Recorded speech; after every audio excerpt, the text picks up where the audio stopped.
ጤና ይስጥልኝ። ይህ በምድር ኃይል ፎሌን ሲነፋ በአየር ኃይል ፓሬድ በባህር ኃይል ማስተሪንግ ሲደረግ በሞርስ የበላይ ጠባቂ ፈቃድ ወደ አድማጭ ተመልካች እንዲደርስ የተሰናዳው የሞርስ ልዩ አጀንዳ ሲሆን የዛሬው ነው ጀመረ። ኢትዮጵያ ምን ባደረገቻቸውና ይህንን የታሪካዊ ጠላቶቻችንን እኮይ እቅድ በአደባባይ ለመናገር ደፈሩ ብለን ስንጠይቅ እንዲህ አይነት ተግባር ላይ ነበር የተባለ ሰው ዛሬ ትግራይን ገንጥሎ አገር ስለመሆን የማውራት ሞራል አለው ወይ? ይህ አጀንዳ የኢትዮጵያን መዳከም በተለይም በታላቁ የህዳሴ ግድብና በባህር በር ጥያቄዎቿ ላይ ያላትን ተደራዳሪነት ማዳከም ከሚፈልጉ የውጭ ታሪካዊ ጠላቶቻችን የተሰጠ አጀንዳ አይደለም ወይ የሚለውን እንጠይቃለን። ጀነራሉ ከዚህ ቀደም ኢትዮጵያዊነት በሽታ ነው እስከ ማለት ደረሱ። ዝም ሲባሉ ድፍረታቸው መስመር አለፈና ዛሬ ሌላ አሉ። የመገንጠል ጉዳይ በህወሓት ደም ስር ውስጥ ያለ ጉዳይ ቢሆንም ሲጀመር ህገ መንግስቱ በቋንቋ ሲደራጅ አንቀጽ 39 እስከ መገንጠል ሲካተት ለዚሁ እቅዳቸው ሲባል ነው ያሉ በወቅቱ የተናገሩ ግን ያልተሰሙ ነበሩ። ዛሬ ግን በቅልጥማችን ብለው ጦርነት ባህላዊ ጨዋታችን ነው ሲሉ ቆይተው የኢትዮጵያን አንጡራ ሀብት ዘርፈው አሽሽተው በኢትዮጵያ ወታደራዊ ሀብት የጦር መሳሪያና ተተኳሽ አቅማቸውን ገንብተው ነው ይህንን የመገንጠልና አገር የመሆን እቅድ የሚያስረዱት። በሰርጉ በሐዘኑ በኢትዮጵያ ሰንደቅ ዓላማ መድመቁ ባህላዊ ስርዓቱ የነበረውንና በስሙ የሚምሉ ግን አንድም ቀን ከዘረፉት ላይ የ5 ብር ቡና ገዝተውለት የማያውቁትን ትግራዋይ ስለመገንጠል ነግረውታል ወይ? ጀነራሉ በፖለቲካ መዘውራቸው ከሚያሽከረክሯቸው አንዴ ሲጠሩ 10 ጊዜ አቤት የሚሏቸው ሞንጆሪኖን በአንቀጽ 39 መገንጠል መብት እንደሆነ በተናገሩ ሰሞን ደግመው መናገራቸው ነው። የባህር በር ጥያቄዎች ላይ በምትደራደርበት ወሳኝ ወቅት አገር በውስጥ ውከት እንድትጠመድና እንድትዳከም የተወረወረ የውጭ ኃይሎች ስልታዊ ካርድ መሆኑን ያስረዳል። የአውሮፕላን ግዢ ነው። ይሄም ዓላማው ችግር የለውም። ሀገራዊ ፕሮጀክቶችን በአውሮፕላን ታግዞ ለመከታተል በሚል ያለምንም ጨረታ ከአንድ የእስራኤል ካምፓኒ በ11 ሚሊዮን 732,520 ዩሮ ብር አይደለም ብር ነው ግዢ ይፈጸማል። ይሄም ቅድም እንዳልነው ለፕሮጀክት ለመከታተል ተብሎ የተገዛውን ጉዳይ ወደ ንግድ መግባት አለብን ተብሎ ፍቃድ የተከለከለ ነው። ይሄም እነዚህም አውሮፕላኖች ከ50 ዓመት በላይ ያገለገሉ የሚጠቀሙትም ነዳጅ እጅግ በጣም ውድ የቴክኒክ ችግር ያለባቸውና ጥቅም ላይ ሊውሉ የማይችሉ ተብሎ በባለሙያ የተረጋገጠ ጉዳይ ነው። አሁን 4ቱ ከአገልግሎት ውጭ ነው ተቀምጠው የሚገኙ ነው። እስካሁን ድረስ አንደኛው አውሮፕላን የት እንዳለ ያልታወቀበት ሂደት ነው ያለው ማለት ነው።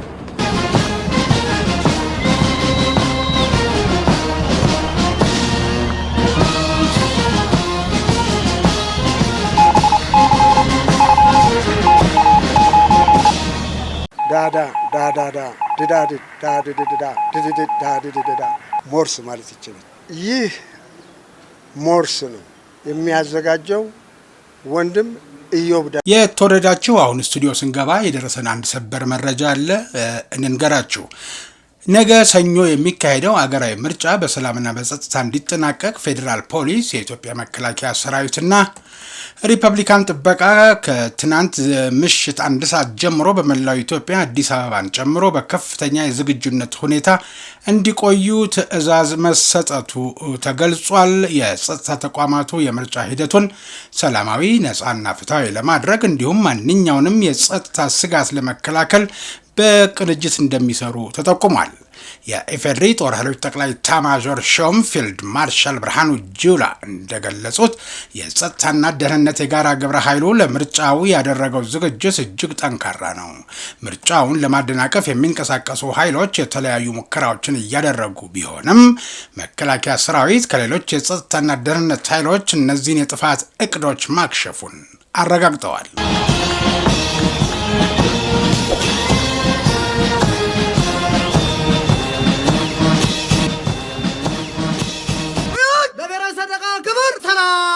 ከዚህ ሰበር ሆኖ ካገኘ ነው መረጃ ወደ ዕለቱ የሞርስ አጀንዳ እንሻገራለን።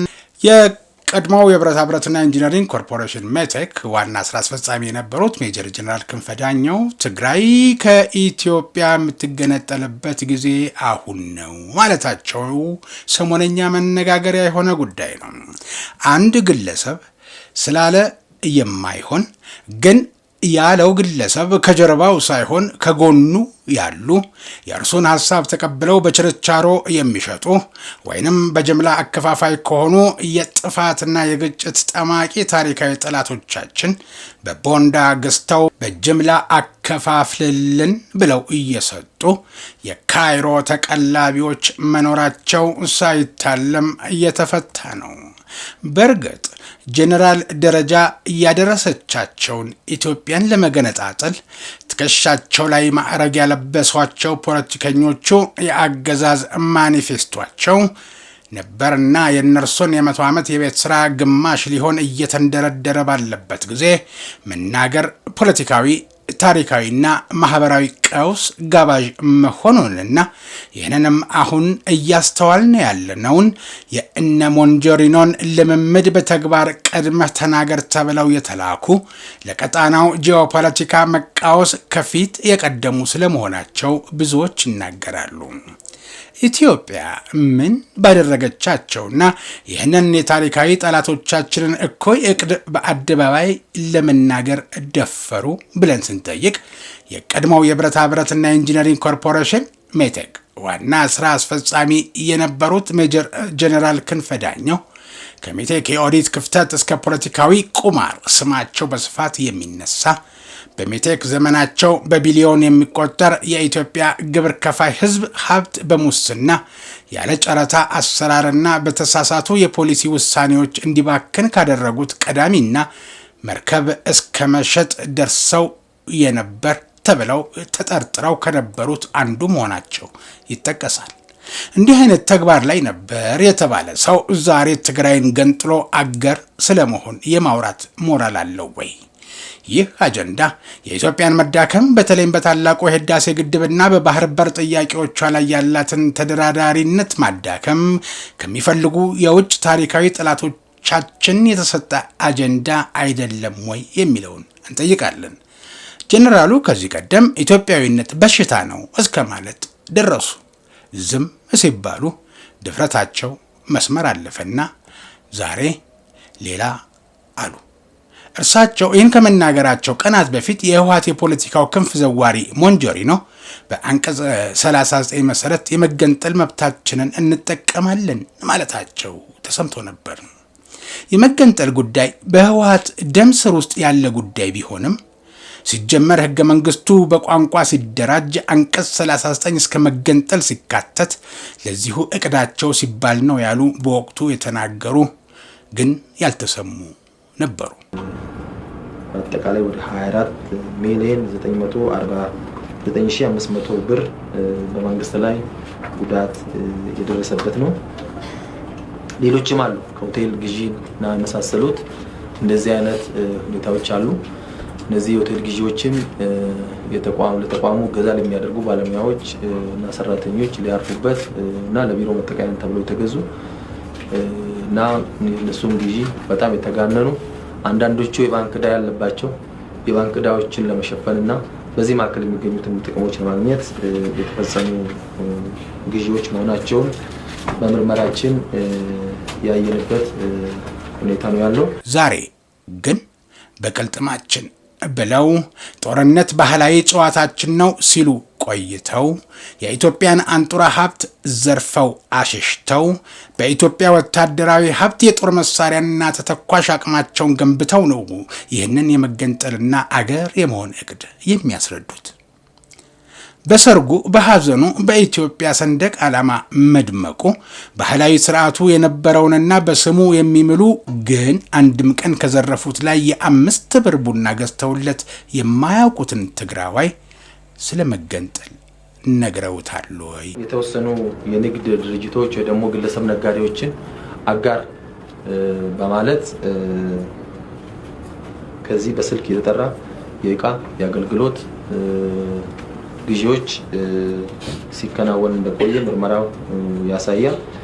ይሄም በተመሳሳይ አጋር ተብሎ ተይዞ ግዢ የሚፈጽምባቸው ድርጅቶችና ነጋዴዎችም በግልጽ ከኮርፖሬሽኑ አመራሮች ጋር የዝምድና እና የጥቅም ግንኙነት ያላቸው ሰዎች መሆናቸው በዚህ ምክንያትም ግለሰቦችን ለመጥቀም ሲባል ከገበያ ጋር በብዙ እጥፍ የተጋነነ ግዢዎች ሲደረግ እንደነበረ ነው።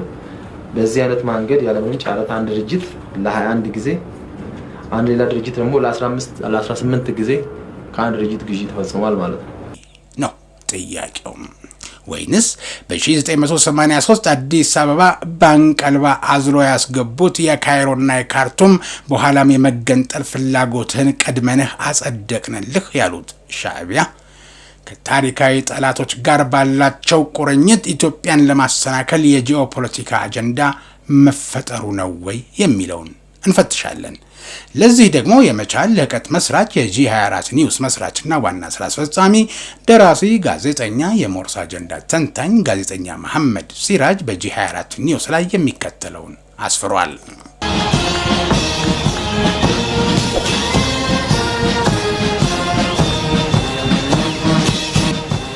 ትናንት ኢትዮጵያዊነት በሽታ ነው አሉ ሜጀር ጄኔራል ክንፈ ዳኘው። አሁን ደግሞ ትግራይ ከኢትዮጵያ የምትገነጠልበት ጊዜ ነው አሉ። ጄኔራሉ በፖለቲካ መዘውራቸው ከሚያሽከረክሯቸው አንዴ ሲጠሩ 10 ጊዜ አቤት የሚሏቸው ሞንጆሪኖን በአንቀጽ 39 መገንጠል መብት እንደሆነ በተናገሩ ሰሞን ደግመው መናገራቸው ነው። ይህ ማለት እሳቸው ካሉ እኔም ልደግፋቸው አይነት በህወሓት የደም ስር ውስጥ ያለ ጨዋታ በአደባባይ መተረኩ ነው።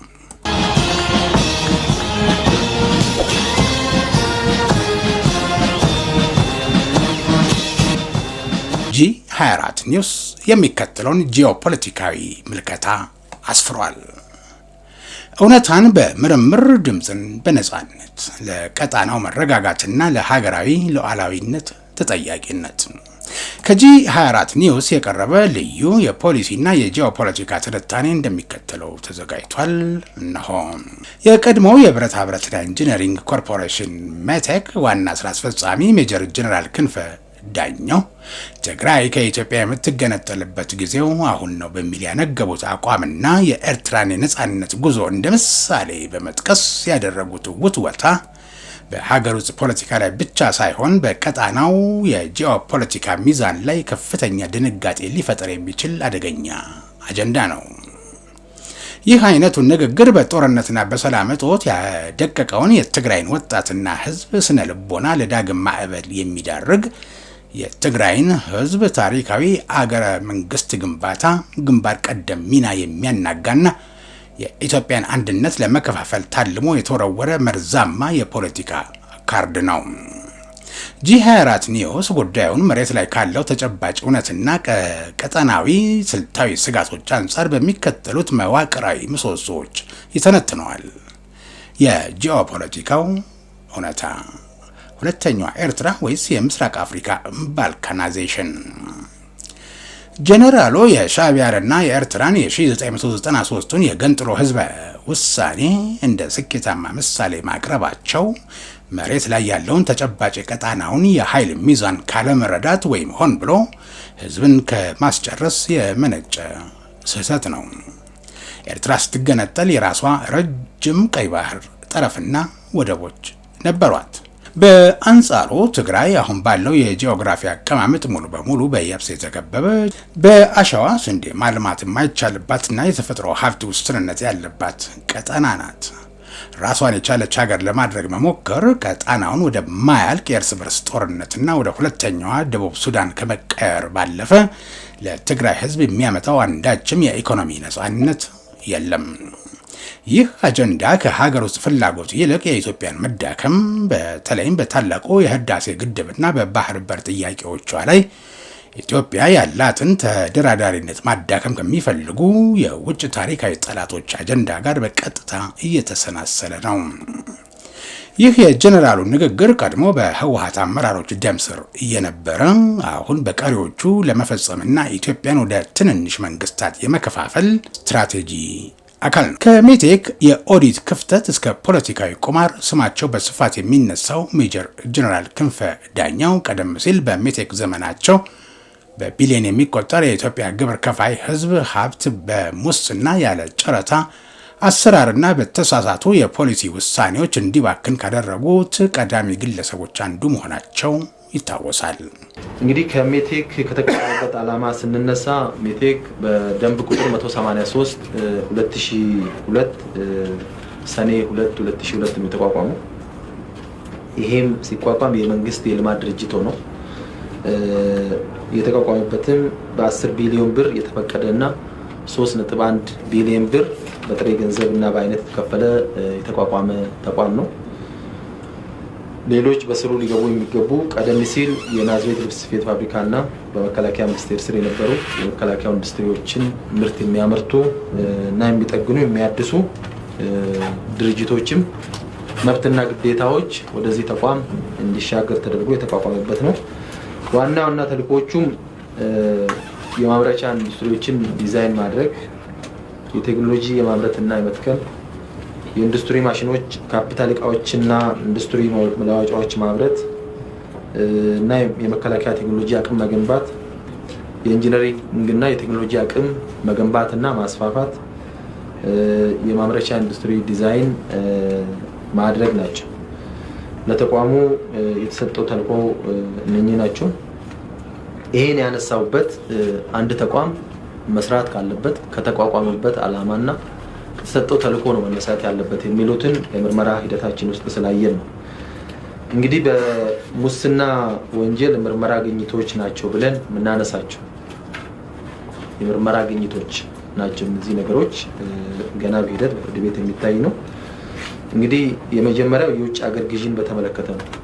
ተቋሙ ከ2004 እስከ 2010 ወደ 7 ቢሊዮን ብር የውጭ ሀገር ግዢ ፈጽሟል። እነዚህ ግዢዎች በሙሉ አንድም የወጣ ጨረታ የለም። እነዚህ ግዢዎች በሙሉ የተከናወኑት ያለ ጨረታ ናቸው። ይህ ግዢ ያው ሲፈጸምም በ37 ቢሊዮን ብር እንበል እንጂ ወደ ዶላር ስንለውጥም ከ2 ቢሊዮን ዶላር በላይ ነው። ወደ ዶላርም ከለወጥ ነው። ቀደም እንዳልኩኝ የውጭ ሀገር ግዢ ሲፈጸም ዓለም አቀፍ ጨረታ ወጥቶ ውድድር ተደርጎ ከጥራትም ከዋጋም አንፃር ተወዳዳሪ የመምረጥ ነው። ግዢ አፈጻጸሙ ሲታይ ደግሞ ከኮርፖሬሽኑ የበላይ አመራሮች ጋር የጥቅም ግንኙነት ያላቸው ሰዎች የድለላ ስራ በመሃል የሚሰሩ በዚህ ሂደት ኮሚሽን የሚከፈላቸው እነዚህ የድለላ ስራ የሚሰሩ ሰዎች ደግሞ የቅርብ የስጋ ዘመድ የሆኑ ወንድም፣ እህት፣ ያክስት ልጅ የመሳሰሉ እና የጥቅም ትስስር ያላቸው የውጭ ሀገር ካምፓኒዎችን በድለላ የሚያመጡ ሰዎች ናቸው ማለት ነው። ይሄም ስናነሳ ከአንድ የውጭ ሀገር ተቋም እስከ 400% ተጨማሪ ዋጋ የተጨመረ የተፈጸመ ነው። ይሄ ማለት ዋጋው በጣም የተጋነነ መልኩ ግዢ የተፈጸሙበት ሁኔታ ነው ማለት ነው።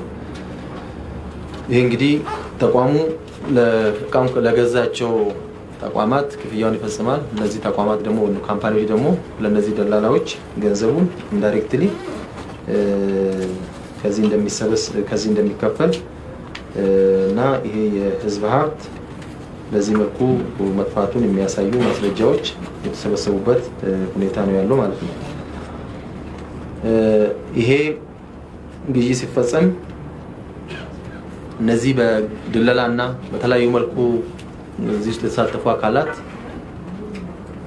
በሀገር ውስጥ ያፈሩት ንብረት እንዳለ ሆኖ ከፍተኛ ገንዘብ ከሀገር እንዲሸሽም የተደረገበት ቅድም ያላቸው በዚህ ሂደት ውስጥም ያየንበት ሁኔታ ነው ያለው። ይሄ ይሄን ጉዳይ መፈጸም ምንድነው የህግ ጥሰት የሚል ሊነሳ ይችላል። የመጀመሪያውና ትልቁ ጉዳይ ተቋሙ ራሱ ያዘጋጀው መመሪያ አለ።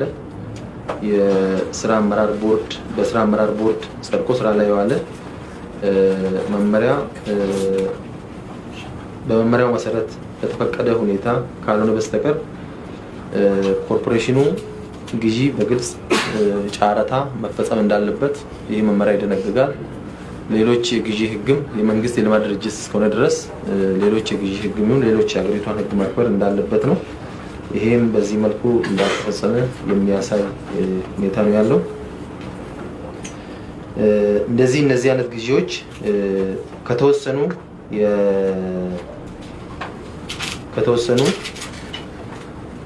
ተቋማት ከአንድ ተቋም እስከ 40 እስከ 50 ድግግሞሽ ያለው ግዢ የሚደረግበት ሂደት ነው ያለውና ለምሳሌ የውጭ ሀገር ግዢን ብንወስድ ኮርፖሬሽኑ ያገለገሉና አዲስ ክሬኖች እንዲሁም የኮንስትራክሽን ማሽነሪዎችን ከቻይና እና ከሲንጋፖር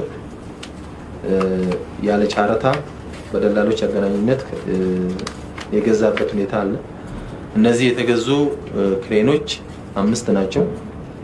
ከአምስቱ መካከል 4ቱ ወደ ኮርፖሬሽኑ ሲገቡ አንደኛው ክሬን በሱዳን በኩል በጉሩክ እንዳይቀረጥ ተደርጎ በሱዳን በኩል ዞሮ ወደ ሀገር ውስጥ የገባና እስካሁን ድረስም ተቋሙ እጅ ያለለ በግለሰብ እጅ እየተሰራበት ያለበት ሁኔታ ነው ያለው። ይሄም የሰራበት ያለው ግለሰብ ከተቋሙ ኃላፊዎች ጋር ግንኙነት ያለ መሆኑን የሚያሳይ ነው። እንግዲህ አብዛኛው የኮርፖሬሽኑ የውጭ ሀገር ግዢዎች ምናልባት የመከላከያ ፕሌጅ የሆነ ድርጅት የልማት ድርጅት ስለሆነ ለወታደራዊ ጉዳዮች የሚያገለግሉ ናቸው ወይ ምስጢራዊነታቸውን ለመጠበቅ ነው ወይ የሚሉትን ነገሮች ለማየት ጥረት አድርገናል። ከዚህም ጋር ተያያዥነት የሌላቸው ማሽነሪዎች ናቸው። ከመከላከያ ምስጢራዊ እቃዎች ጋር የማይገናኙ ለህገወጥ ተግባር ተደርጎ የተገዙ ጉዳዮች ናቸው። ቅድም እንዳልኩኝ እስከ 105 ጊዜ ኮንትራት የሚወሰድበት ወይ ደግሞ የሚገዛበት ተቋማት መኖራቸውን የሚያሳይ ነው። ሌላው የሀገር ውስጥ ግዢ ነው። የሀገር ውስጥ ግዢን በተመሳሳይ በግልጽ ጫራታ መፈጸም አለበት። ይህም አንዴም በግልጽ ጫራታ የተፈጸመው የተገዛ ግዢ ያሌለ መሆኑን ከዛም አልፎ የተወሰኑ የንግድ ድርጅቶች ወይ ደግሞ ግለሰብ ነጋዴዎችን አጋር በማለት ከዚህ በስልክ የተጠራ የእቃ የአገልግሎት ግዢዎች ሲከናወን እንደቆየ ምርመራው ያሳያል።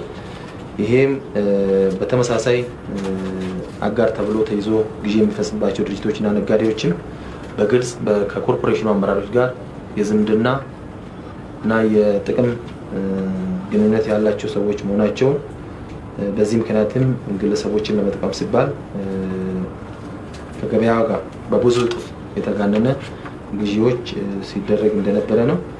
በዚህ አይነት መንገድ ያለምንም ጫራታ አንድ ድርጅት ለ21 ጊዜ አንድ ሌላ ድርጅት ደግሞ ለ18 ጊዜ ከአንድ ድርጅት ግዢ ተፈጽሟል ማለት ነው። ትናንት የሀገሪቱን ታላላቅ ፕሮጀክቶች የህዳሴ ግድብና የስኳር ፋብሪካዎችን ጨምሮ ለከፍተኛ የኦዲት ክፍተትና የፋይናንስ ውድቀት የዳረገ አመራር ዛሬ ተለውጦ ስለ ትግራይ ህዝብ ነጻነት አሳቢ ሆኖ መቅረቡ አስገራሚ ፖለቲካዊ መዋዠቅ ነው።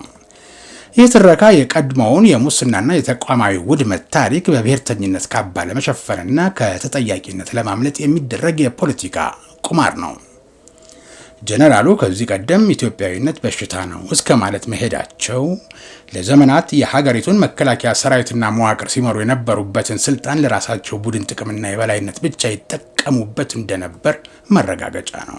በመሆናቸው በባህር ላይ መቆየት የማይችሉ ኖት ሲወርዝ ተብሎ በባለሙያ የተረጋገጠ እና በዚህ የባለሙያ ጥናት መሰረትም የመርከብ ድርጅት ቦርድ መርከቦቹ እንዲሸጡ ውሳኔ ይወስንና በዚህ መነሻነት ገዢ ተፈልጎ አንድ ለውጪ ድርጅት ገዢ ይገኛል። ሆኖም ለውጪ ከሚሸጥ መርከቦቹ ተቆራርጦ ለብረት መጠቀም የሚቻል በመሆኑ ለሀገር ውስጥ ይሸጥ የሚል ጥያቄ ይቀርባል። ከዛም ሜቴክ የውጭ ሀገር ድርጅት በሰጠው ዋጋ ብረቱን ቆራርጦ ለመጠቀም መግዛት እንደሚችል ለባህርና ትራንዚት ቦርድ ጥያቄ ይቀርባል። ቦርዱም ሜቴክ እንዲገዛ ውሳኔ ይሰጣል። ያ የውጭ ድርጅት 3.3 ሚሊዮን የአሜሪካን ዶላር ነው አንዷን መርከብ ለግዢ ያቀረበው።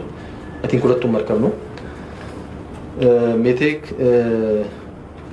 ቦርዱ ብረቱን ተቆራርጦ መጠቀም ስለሚችል ሜቴክ ይሸጥ ብሎ ውሳኔ ይወስናል። በዚህ መሰረት ለውጭ ሀገር ከምንሸጥ ተብሎ በ3.276 ሚሊዮን ብር ሜቴክ ለመግዛት ይዋዋላል። ይሁን እንጂ ሜቴክ መርከቦቹን አፍርሶ ብረቱን ቆራርጦ መጠቀም ትቶ እና አስቀድሞ መርከቦቹ ለንግድ አዋጭ አይደሉም የሚል ጥናት ባለበት ሁኔታ ወደ ንግድ ስራ ያስገባል ማለት ነው። ወደ ንግድ ስራ ያስገባል። ከማስገባቱ በፊት መስከረም 15 ቀን 2005 ዓ.ም 2005 የሜቴክ ስራ አመራር ቦርድ ተሰብስቦ መርከቦቹ ለንግድ ስራ እንዲውሉና መርከቡ ላይ የነበረው የሰው ኃይል ወይ ደግሞ ቡድን ጅቡቲ ወደብ ላይ ከመርከብ ሳይወርድ እንዲቆይ ውሳኔ ያስተላልፋል። መርከቦቹም በጅቡቲ ወደብ ላይ ረጅም ጊዜ ከቆዩና ተጨማሪ ወጪ ካስወጡ በኋላ ለጥገና ወደ ዱባይ ይላካሉ። ወደ ዱባይም ተልኮ ወደ 513 ሚሊዮን 513 ሚሊዮን 837 ሺህ ብር ኮርፖሬሽኑ ወጪ ተደርጎ ለጥገና ይከፈላል። ከዛም በተጨማሪ የመርከብ አስተዳዳሪና የፋይናንስ ወኪል ተብሎ የተመረጡ በተለይ ደግሞ መርከቡንም ጥገና ተብሎ የተመረጡና በዚህ መርከቡን ለማስጠገን ጠጋኞችን ማፈላለግ ተብሎ የተመደቡ ሰዎች ቅድም ያልናቸው ኔትወርክ ውስጥ ያሉ የድለላ ስራ የሚሰሩ የስጋ ዘመድ የሆኑ ከተቋሙ ኃላፊዎች ጋር ግንኙነት ያላቸው ናቸው።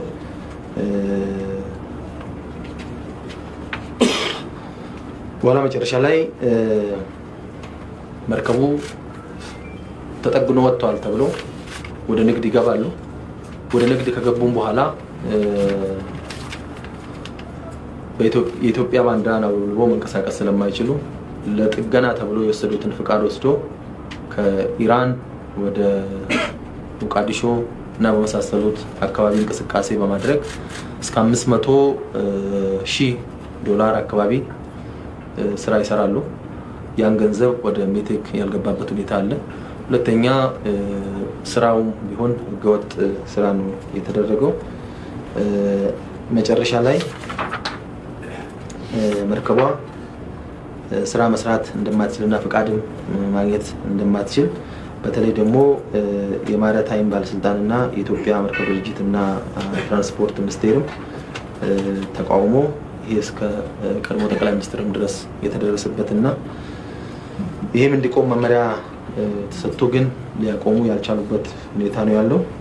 ቅድም ያላቸው ለጥገና እዛ ላሉ ሰራተኛ ወጪ ወጥቶ መጨረሻ ላይ መርከቧ በ2.6 ሚሊዮን ብር ነው የተሸጠችው ማለት ነው። የሰሜኑ አውዳሚ ጦርነትን ተከትሎ የትራንስፖርት የኢኮኖሚና የማህበራዊ መዋቅሩ ክፉኛ የተጎዳው የትግራይ ህዝብ አሁን የሚሻው ሰላም፣ መልሶ ግንባታና ከሌሎች የኢትዮጵያ ወንድሞቹ ጋር በፍትሃዊነትና በዲሞክራሲያዊ ስርዓት መኖርን ነው። በትግራይ ወጣቶች ደምና መስዋዕትነት ላይ እየቀለዱ አዲስ አበባ የተመቻቸ ኑሮ እየኖሩ ወይም መቀሌ ተቀምጠው የጦርነት ነጋሪት መምታት ፍጹም ጸረ ህዝብ አካሄድ ነው። በርካታ የትግራይ ምሁራን ወጣቶችና ነባር ጋዜጠኞች ጭምር ይህንን አውዳሚ የመገንጠል አጀንዳ በጥብቅ ይቃወማሉ። የትግራይ ህዝብ ከአድዋ ድል እስከ ዘመናዊቷ ኢትዮጵያ ምስረታ ድረስ የሉዓላዊነት ምሰሶ ሆኖ እየኖረ ህዝብ ነው። ይህን ታላቅ ታሪክ ሽረው ህዝቡን ወደ አነስተኛና የተገለለ ቀጣና ለመክተት መሞከር የትግራይን ህዝብ የታሪክ ባለቤትነት መንጠቅ ነው። የጂ24 ኒውስ በዚህ ዙሪያ ላይ ያለው ማጠቃለያ የሚከተለውን ይመስላል። የመንግስትና የህዝብ ዋነኛ ተግባር የሀገርን ደህንነት መጠበቅ እንደመሆኑ መሰል አደገኛና የውጭ ኃይሎችን ፍላጎት ያነገቡ የመገንጠል ትረካዎች በቸልታ ሊታዩ አይገባም። የሜጀር ጀነራል ክንፈ ዳኘው ንግግር መሬት ላይ ካለው የህዝብ ኑሮ ሰላምና ፍላጎት የራቀ የራሳቸውን መዋቅራዊ ስብራት ለመደበቅ የሚጠቀሙበት የፖለቲካ ካርድ ነው።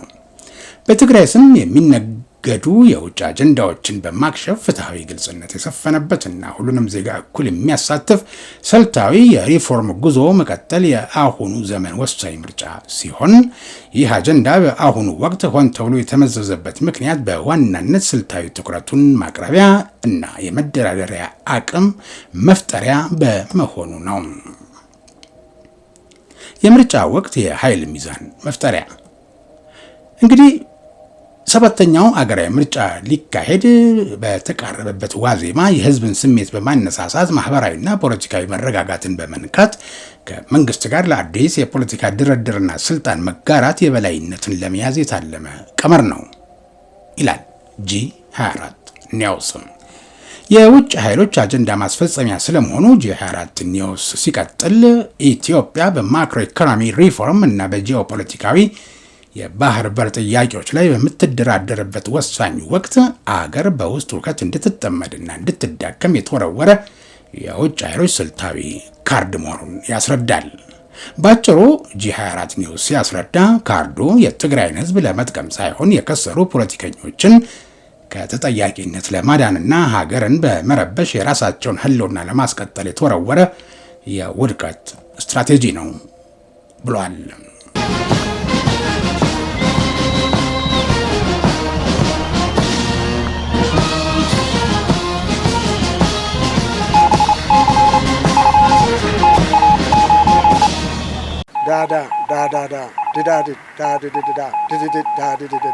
ሞርስ ማለት ይችላል።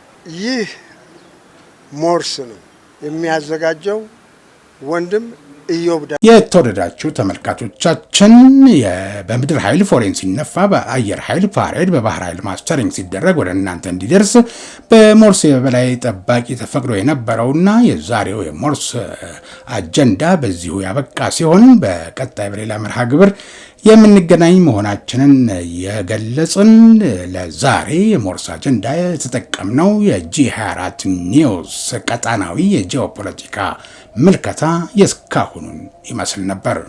ጤና ይስጥልኝ።